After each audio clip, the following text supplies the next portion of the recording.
Yoweri Kaguta Museveni, born the 15th of September 1944, is a Ugandan military officer, politician and revolutionary who has served as the 9th president of Uganda. Yoweri Kaguta Museveni became president of the Republic of Uganda on January 29, 1986 after leading a successful 5-year liberation struggle. He went to the bush with 26 other young men and organized the National Resistance Movement and National Resistance Army, NRM-NRA, to oppose the tyranny that previous regimes had unleashed upon the population. The push for Kampala started on January 17 from different parts of the central region. While General Salim Saleh was the field commander, Museveni was the overall commander. They captured power on the 26th of January 1986. The National Resistance Army and its political wing, the National Resistance Movement, NRM, took power after a bush war that began in 1980. The NRM's 10-point program, debated and agreed during 1984, sought to usher in a new and better future for the long-suffering people of Uganda on the back of a grassroots campaign to seize power. It promised a peaceful, democratic future, free from corruption, and with basic services and economic opportunity for all citizens. Museveni's political party, the National Resistance Movement, has been the ruling party in Uganda since 1986. After the victory, he formed a broad-based government that helped to unite the country's political groups. Previous to the struggle of 1981 to 1986, Museveni had been one of the leaders in the anti-Amin resistance of 1971 to 1979, that had led to the fall of that monstrous regime. Museveni, who has been politically active since his student days at Ntare School, Mbarara, in southwest Uganda, studied political science at the University of Dar es Salaam, graduating in 1970 with a Bachelor of Arts degree in economics and political science. After Idi Amin's coup in 1971, Museveni was instrumental in forming FRONASA, the Front for National Salvation. FRONASA made up the core of one of the Ugandan fighting groups which, together with the Tanzanian People's Defense Forces, ousted Amin's regime in April 1979. After the victory, he formed a broad-based government that helped to unite the country's political group. President of Uganda since 1986, is currently serving his 6th term at the helm of affairs of the East African country. In that time, his administration has repeatedly been accused of muzzling dissent within the ranks of the opposition, and in some cases abducting human rights activists and other citizens.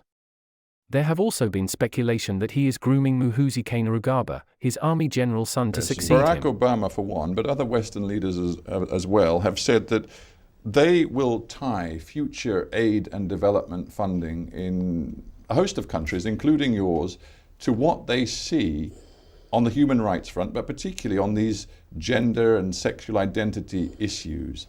How do you feel about that? That would be their biggest mistake, because they should be very careful about Black Africa. Black Africa are humble people.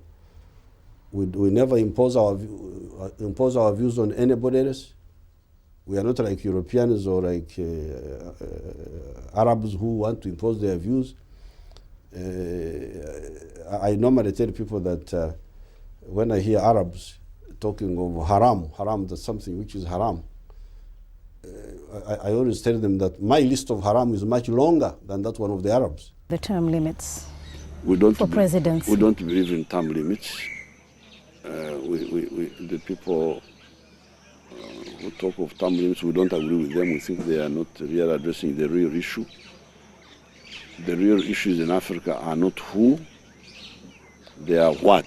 Now, the mistake of the Western, some of the Western groups, and I'm glad to see these people, wonderful people like the ones who are here, to know that in the West there are some still human beings. Even now I have not really fully understood it, that you can fail to be attracted to all these beautiful women here and elsewhere, and you are attracted by a man. That's a very serious matter.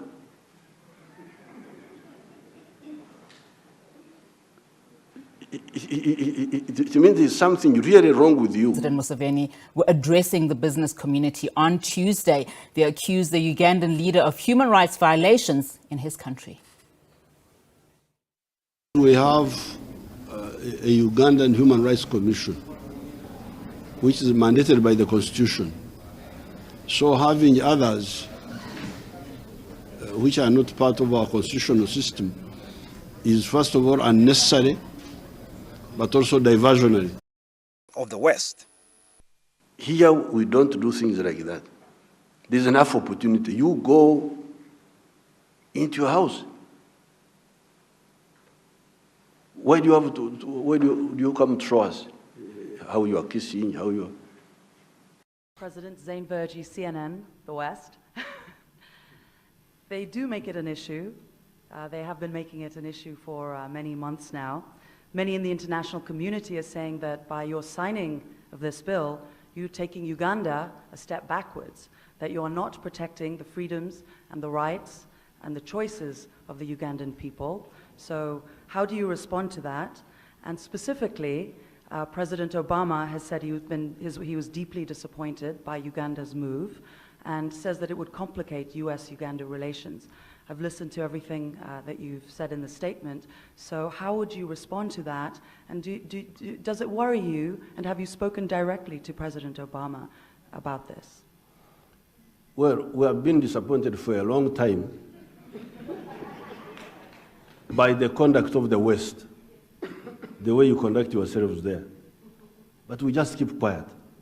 We just see how you do things, how the families, how they are organized, in all these things. We see them, we keep quiet. We never comment because it's not our country. Maybe you like it. So, since there is now an attempt at social imperialism to impose social values of one group on our society, then our disappointment is now exacerbated because we are sorry to see that you live the way you live. The difference is that in Africa we are building nations, while in Europe and America they are running nations. Sure. Running is different from building. Yeah, for sure.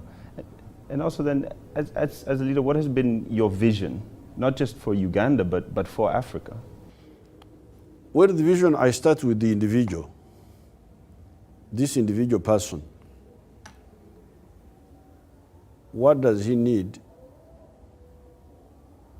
to ensure him prosperity, to be prosperous, and to be secure? These are the two words, prosperity and security.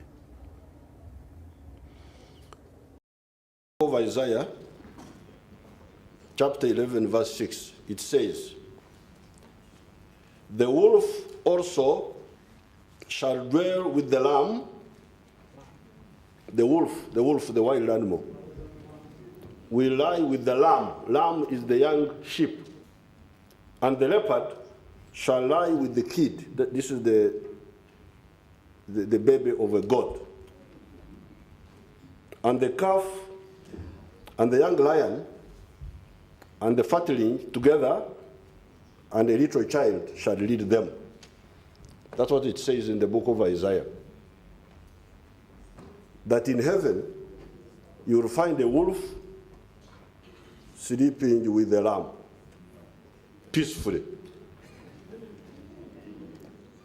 That also a leopard will be together with a calf of a cow.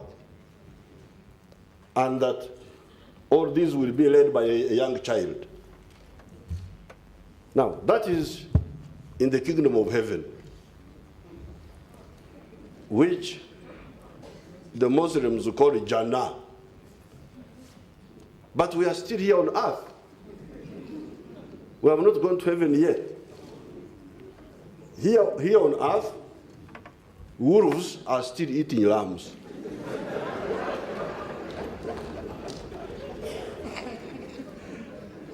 And leopards are still eating cows. And lions are still eating young goats. And certainly a young child cannot lead a lion here on earth. So, what I had come to tell you in my long speech here was about the wolves and the lambs here on earth, not in heaven, because we have not gone there yet. We are still here.